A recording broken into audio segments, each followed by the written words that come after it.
বাবা, জানি আজ তুমি অনেক দূরে, আমার কথা তোমার কাছে পৌঁছাবে না।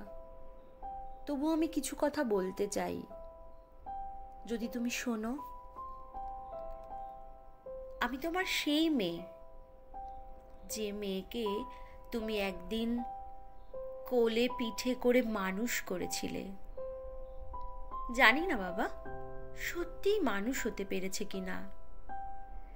যে মেয়ে রাতে ঘুমিয়ে পড়লে তুমি আবার ডেকে খাওয়াতে, যে মেয়েকে তুমি তোমার সবটুকু ভালোবাসা দিয়ে বড় করেছো।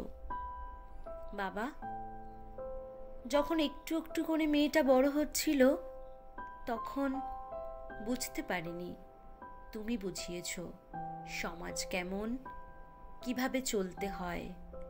কার কথায় কিছু মনে করতে নেই, কারো কথায় কিছু কষ্ট পেতে নেই।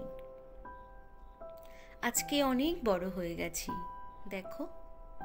জানি আমি তোমার মনের মতন হতে পারিনি, অনেক চেষ্টা করেছি বাবা, তবুও কেন পারলাম না জানি না।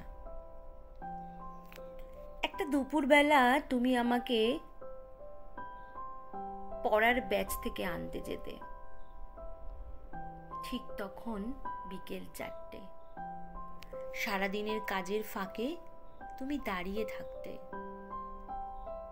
তখন মনে হতো সত্যি আমার একটা বাবা আছে, যে সারাদিন কষ্ট করার পরেও আমাকে ভোলে না। তোমার হাতটা ধরে যখন বাড়ি ফিরতাম, তোমার সঙ্গে সব গল্প হতো। তুমি আমায় কখনো বকোনি, কখনো গায়ে হাত তোলনি। কেন বাবা, বকোনি কেন?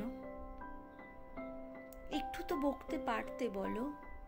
তাহলে তো অন্তত আজকে তুমি না থাকার যন্ত্রণায় তোমার ওই বকুনির খারাপ সময়টাকে মনে করে আমি তোমার উপর রাগ করতে পারতাম।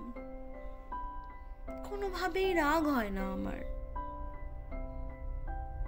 তুমি আমাকে প্রত্যেকটা পদে, প্রত্যেকটা সময় কিভাবে চলতে হয় সব কিছু গাইড করে দিতে।